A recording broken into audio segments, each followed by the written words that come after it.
candidate of the People's Democratic Party with what happened yesterday? For me, what transpired yesterday was a charade.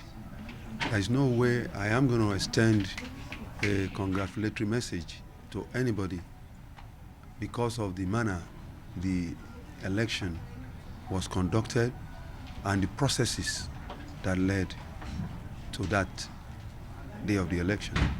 Let me say that about 3 days or 4 days ago, Bode George invited all the local government chairmen to his house and told them that he must not vote for a Muslim. Must not vote for a Muslim? Exactly. Those were his words, Bode George. That was what he told the chairman of the party. When the story was narrated to me, I was shocked. Now, a day to the election, Ogunlewe went on radio and the newspapers to say that they have decided upstairs that they are going to field a Christian candidate in Lagos State. This is tantamount to the Yoruba proverb that says that a wish cries tonight and suddenly there is a dead child. That is precisely what transpired. And I'm a good student of history. If you recall, in 2007, the same pattern that Bode George employed to voice Mrs. Williams on us is the same style that was employed yesterday. We had an accreditation that was faulty, ab initio, because in any election, you don't allow elections by proxy. More so an election that is as important as this. Now, a day before these our primaries, we had the senatorial primaries. They fielded candidates. We fielded candidates. Our candidates won the 3 senatorial seats. Now, with that result, it was evident that we were coasting to victory.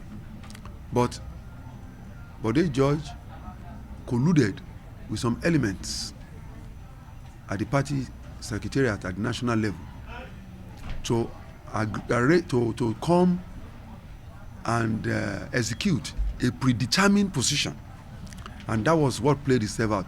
You will not believe that yesterday, despite my protest, the Director General of Agbaje Campaign Organization came after accreditation, after the chairman of the panel had announced to the whole world that 806 were accredited.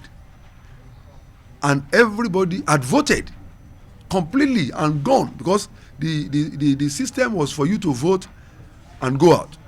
Everybody had gone and had voted. Jimmy Agbaje's campaign Director General came. I stood up and I said, no, you have announced to all of us that there were 806 delegates here. Allowing him to vote will go contrary to what we have announced, and it will be a ground for cancellation of this election. He ignored my protest and allowed him to vote. So how else do you prove that the panel came in to arrive at a predetermined position? How else? 860 or something, but the 806 became 863 votes. Now, looking at the margin in which Jimmy Agbaje won the election, when you remove that 63, I don't think it's consequential. Well, it is consequential. It is consequential when you add that to the harassment and intimidation that Bode George had some of your guys who were there to cover the event yesterday. Bode George said you brought thugs. I don't go around. Bode George, let me tell you, one of Bode George thugs is still in custody with the police now. They shot some of my men in mainland during the House of Reps election. He still is the one trying to prevent the police from doing their job. I was the one calling the police to come and help us. Bode George is the one funding all those people calling themselves Shopi, who are all over Lagos illegally. Those traffic. Yes, and they were arrested. Go to the police station, to the police headquarters now. You will see a vehicle loaded with guns, sophisticated weapons that were seized yesterday by the police. They are being funded and supported by Bode George. Go to Bode George's house in the evening, 1 o'clock, ungodly hours. You will see him holding meetings with these thugs. You come to my house, go and keep a vigil in my house, you will never see any thug going in and coming out of my house. Go to Bode George's house in the night. You will see thugs at his Lugard office. You will see thugs coming in and out. And all he does is send them after people who disagree with him. What are you going to do now? Well, we are going to protest strongly to the appeal committee that the election should be cancelled. And that is what should be done. If a party that is seen as the only party with democratic credentials in Nigeria must remain like that, people like us must challenge injustice and unfair situation anytime, any day that is seen. And over again, Obanikoro also lashed out at Bode George for being autocratic. Well, I don't want to believe that at this point that the party will not want to do that which is right and which is just, because there is need for us to win Lagos. So I will not want to prejudge what is going to be the outcome of the panel.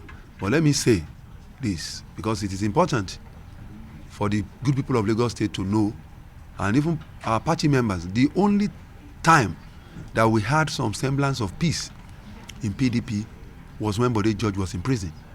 When he was in prison? That was the only time we had a sense of peace, some semblance of peace in PDP.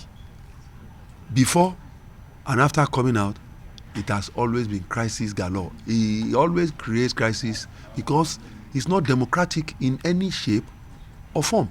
He has no capacity to be democratic. His tendency is so autocratic, and if you don't agree with him, he takes you as an enemy. And when he makes you an enemy, he will do everything possible to bring you down. I refuse to bow to him because I believe in a democracy. Our voices must be heard. He's a party leader in Lagos State. Well, he's a leader in his own right, and he must recognize that everything in life is evolutionary. A generation comes and goes, and another generation comes in. He's in his 70s. He's not old enough to be my father. The truth of the matter is that he was governor when he was in his 40s. I'm in my 50s. And this man is still seeing me as a child that must be dictated to. If you want to dictate, you dictate in your house. Even in your house these days, you have to sit down with your children and come to terms with realities of the day. Wasn't he instrumental to you becoming a minister? He has never been influential in me becoming anything. He would rather bring me down than assist me. And that's the truth. When I was even nominated, he raised some people to send petitions to the National Assembly against my person. Only that he failed. He was sponsoring them to issue press releases against me. I knew he was doing all this, but I just ignored it. And I was talking to, let me tell you, the only thing he knows, this is a man who has never won his polling unit for the party since 1999. The only thing he has capacity to do is to encourage thugs to attack people. I am not a man of violence. My family is known to everybody in Lagos State. You can't see any atom of violence in any of my children or any of my family members. Let him bring out his own family member. Let's see them. Let's see whether he is a good example of what a father should be.